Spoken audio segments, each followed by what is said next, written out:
रात के ठीक 2:17 ऊंचे बर्फीले पहाड़ों के बीच घना अंधेरा पसरा हुआ था।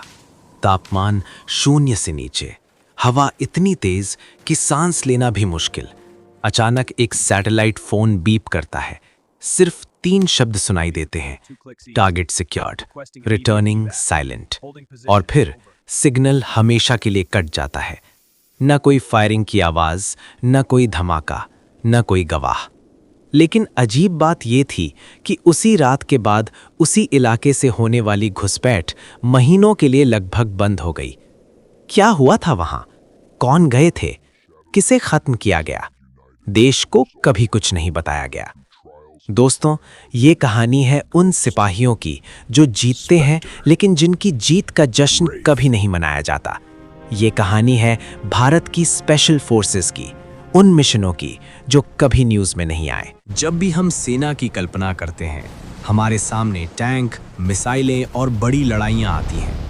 लेकिन असली जंग कई बार बिना आवाज़ के लड़ी जाती है, जहां एक भी गोली चलना मतलब मिशन फेल, जहां नाम नहीं सिर्फ काम होता है, जहां जीत भी गुप्त रहती है।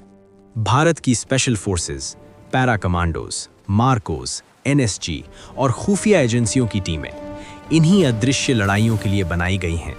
उनका काम है वहां जाना जहां कोई और नहीं जा सकता। साल 1988, हिंद महासागर में एक छोटा सा देश मालदीव। रातों रात विद्रोहियों ने राजधानी पर कब्जा कर लिया। राष्ट्रपति फंस गए, एयरपोर्ट बंद, देश टूटने की कगार पर। मदद के लिए भारत को कॉल गया। समय बहुत कम था। अगर देरी होती तो कोई विदेशी ताकत वहां कब्जा कर सकती थी। कुछ ही घंटों में भारतीय पैराट्रूपर्स विमानों में बैठे रात के अंधेरे में अनजान जमीन पर उतरे, सीधे दुश्मनों के बीच। तेज, सटीक और खामोश कार्रवाई।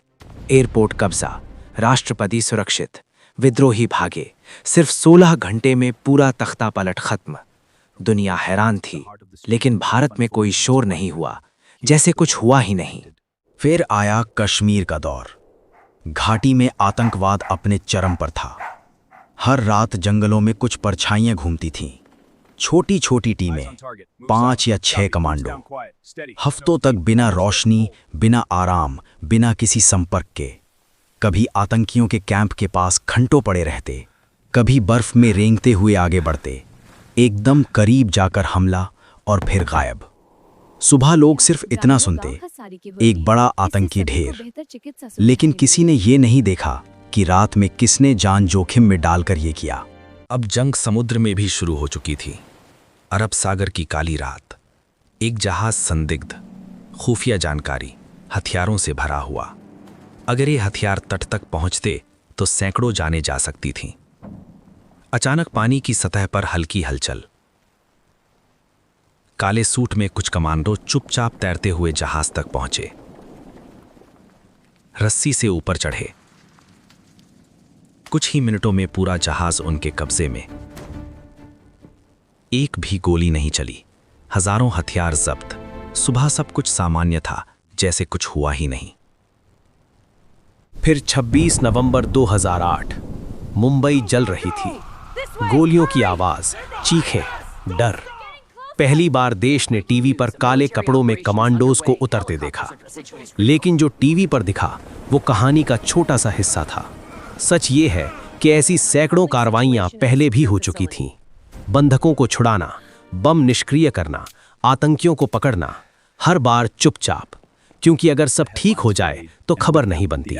2016 उरी हमला। देश गुस्से में था, लेकिन जवाब चुपचाप तैयार हो रहा था। चांदनी रात में कुछ टीमें सीमा पार गईं। नाइट विजन, साइलेंसर, पूरी खामोशी। आतंकी कैंप चिन्हित।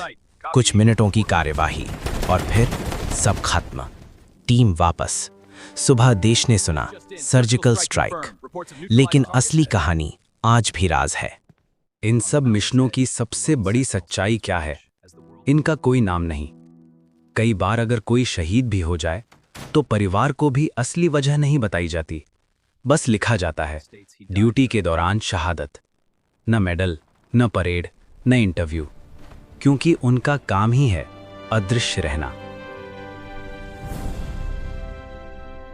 हम जब रात को चैन से सोते हैं, जब बच्चे स्कूल जाते हैं, जब त्योहार मनते हैं, तब कहीं दूर किसी पहाड़ पर, किसी जंगल में, किसी समुद्र की लहरों के बीच कुछ लोग जाग रहे होते हैं।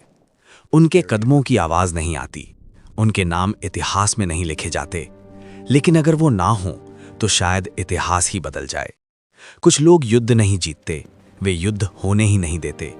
यही है भारत की स्पेशल फोर्सेस, अदृश्य, अनसुने, लेकिन हर पल देश की ढाल बने हुए।